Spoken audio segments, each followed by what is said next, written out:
नमस्कार, आप न्यूज बिहार ही देख रहे हैं। न्यूज बिहार से मैं राजेश कुमार। आपको बताते चलें कि जलालपुर हरपुर शिवालय मंदिर पर आज यूपी प्रयागराज से तमाम साधु महात्मा यहाँ पहुँचे हुए हैं और शिवालय पर आकर पूजा पाठ भी किए। आपको ये भी बताएं कि ये जो महात्मा हैं 8 से 10 दिन इस शिवालय पर रुकने वाले हैं। कई कथा कार्यक्रम भी यहाँ होने वाला है। सबसे बड़ी बात है कि यहाँ पाठ पूजन करते हुए उसके बाद यहाँ आए हुए जो महाराज जी हैं उनसे हम लोग बात भी करते हैं। देखिए महाराज जी, बताइए कहाँ से कैसे आ रहे हैं?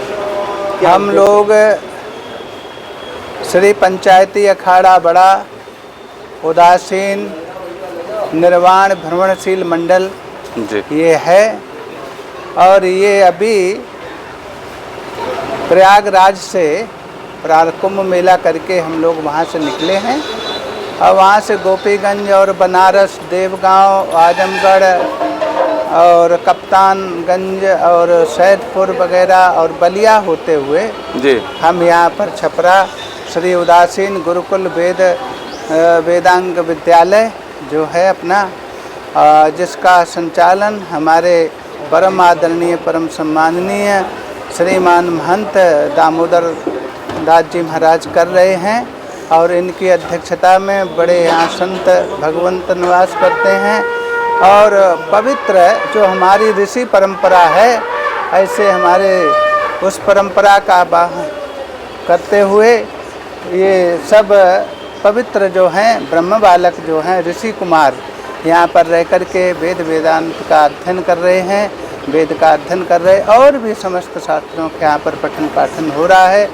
हम यहाँ पर अपनी पूरी जमात या मंडली कहो उसके साथ में आए हैं। हमारी मंडली पूरे भारतवर्ष में भ्रमण करती है। अभी से नहीं, ये सैकड़ों वर्ष से परंपरा चली आ रही है। कंटिन्यू तैल धारावत जो है उसी क्रम में हम यहाँ पर बलिया हमारा स्थान था, श्री उदासीन आश्रम जो बसंतपुर परम आदरणीय स्वामी नित्यानंद जी महाराज थे बड़े। वहाँ पर अभी 5-7 दिन का हमारा पड़ाव था और वहाँ पड़ाव पूरा हुआ तो आज यहाँ पर आए हैं।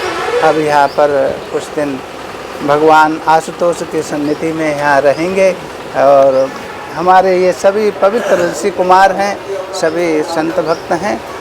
ऐसे पवित्र ये जो क्षेत्र है भगवान भृगु जी महाराज का, ऋषि भृगु जी महाराज का, उनका पावन क्षेत्र है। यहाँ पर हमारी जमात रुकेगी अभी और फिर यहाँ से आगे बिहार के लिए। महाराज जी, यहाँ कार्यक्रम कितना दिन होने वाला है? कार्यक्रम अभी लगभग 1 सप्ताह का। ज़्यादा ही कहा। हाँ, भक्तों का जहाँ तक कहना है कि संगम फिर यहीं आ जाएगा शिवालय पे, कुंभ का जैसा यहीं पे कुंभ के जैसा नहीं, संत जहाँ माहौल क्या उसी जैसा हो जाएगा? यहाँ रहता ही है, संतों का स्वरूप ही है।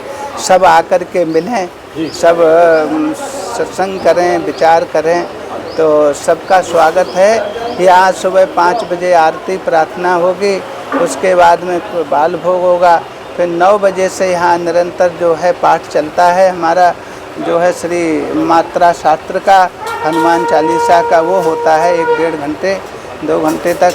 और उसके बाद फिर थोड़ा विश्राम मुख्य प्रसाद होता है। फिर सायंकाल भी उसी तरह से रहता है।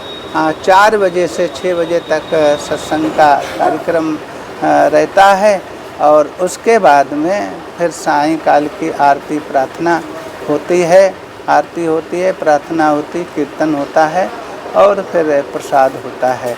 ये हम लोगों का परंपरा नित्य कार्य नाम रखा गया है। संत अखाड़ा। हाँ, में क्या क्या यहाँ कार्यक्रम? ये श्री उदासीन अखाड़ा तो अपने यहाँ वैदिक सनातन संस्कृति में संत समाज में अखाड़ा है। अखाड़ा माने यही नहीं, 9, 12, 13, 14 अखाड़े हैं। तो उसमें जैसे सन्यासियों का अखाड़ा है, वैष्णव अखाड़ा है और उनके भी प्रभेद हैं, निर्मल हैं और नया अखाड़ा उदासीन है। ये उदासीन बड़ा अखाड़ा है। तो अखाड़ा का मतलब हम लोग प्राय जो रूढ़ी है तो ये उसमें है कि अखाड़ा माने जहाँ गांव-गांव में जो एक स्थल विशेष होता है ना जहाँ कुश्ती लड़ते हैं, लेकिन उस अर्थ में नहीं है। वहाँ भी अच्छा है, वो शारीरिक तौर पर सब नव जवान जो हैं तंदुरुस्त रहें, बिना स्वस्थ रहे आप कुछ कर नहीं सकते, कुछ भी लाभ नहीं प्राप्त कर सकते हैं। तो यहाँ अखाड़े का मतलब है कि अखाड़ा माने एकता जी, एकत्व का प्रतीक है। अखाड़ा समता का प्रतीक है और परस्पर भाईचारे का है। सब में को हम लोग यही सबके लिए कहते हैं कि भाई हम लोग अपने धर्म के लिए तत्पर रहें, जागृत रहें, अपनी परंपराओं को पहचानें, अपने राष्ट्र के प्रति प्रेम रहे, अपने समाज के प्रति प्रेम रहे, इस भारतवर्ष भारत भूमि के प्रति, भारत राष्ट्र के प्रति हम लोगों का प्रेम रहे। यही हम लोगों का उद्देश्य है। चेतो नगरी तारों गांव, और लास्ट में जो परम सूत्र है सबके लिए, अलख पुरुष का सुमिरो नाम। जी। कलयुग केवल नाम आधारा, सुमिर सुमिर नर उतर ही पारा। तो केवल नाम का आधार जो है सभी के लिए है। वो चाहे कोई भी वर्ण हो, चाहे कोई भी समाज हो, चाहे कोई भी अवस्था हो, चाहे बाल अवस्था हो, युवा हो, वृद्धावस्था हो, और समग्र नाम का आधार है। भगवत नाम आश्रय सबको लेना चाहिए। ये हम लोगों का यही उपदेश है। ये उद्देश्य है। और हाँ, नाम है महंत अद्वैतानंद जी, श्री पंचायती अखाड़ा बड़ा उदासीन, निर्वाण मुख्यालय कीटगंज प्रयागराज। और ये वहीं से ये संबद्ध है से भ्रमणशील जो है मंडली जमात, जो उसके हम लोग संचालन करता है। हम लोग जो हैं ये जमात के 4 लोग होते हैं, 4 महंत जी। तो अभी इस समय यहाँ पर हम ही हैं। नहीं, कभी कहीं किसी पड़ाव पर 2 हो जाते, किसी पर 3 भी हो जाते, किसी पर 4 रहते हैं। लेकिन अन्य भी जिम्मेदारियाँ रहती हैं भेक में, समाज में, तो उन जिम्मेदारियों को निभाने के लिए वो यत्र तत्र जाते हैं। बाबा, मीडिया के माध्यम से जितने भी दर्शक देख रहे हैं उनके लिए क्या संदेश दीजिएगा 5-6 दिन के लिए जो यहाँ आप पधारे हुए हैं? मीडिया के माध्यम, आप सबके माध्यम से समग्र दर्शकों को हम यही कहेंगे कि अपनी परंपराओं को पहचानें, अपने धर्म के प्रति जागृत रहें, अपनी परंपराओं में जिएं, अपने संस्कार ओढ़ें, उपयोग करें। जो हमारी परंपराएं, ऋषि परंपराएं थी पुरानी, प्रातःकाल उठ के रघुनाथा मात पितई गुरु नामे न माथा, ये बड़ों का जो आदर है, जो प्रारंभ सुबह से होता था कि माता पिता को वंदन करके फिर सुबह का कार्यक्रम होता था हम लोगों को, वही हम लोग पुरानी परंपराओं में जिए, प्रयास करें। और ऐसी मंगल कामना करते हैं समग्र छपरा निवासियों को। सब अपनी परंपराओं को पकड़ें, बड़ों को आदर करें, अपने धर्म के प्रति दृढ़ रहें और संगठित रहें। संगे शक्ति कलौ के कार्यक्रम क्या हुआ? कार्यक्रम तो बहुत बृहद है जी। ये कहावत माने शब्दों में इस कार्यक्रम की व्याख्या नहीं की जा सकती। जी बिल्कुल।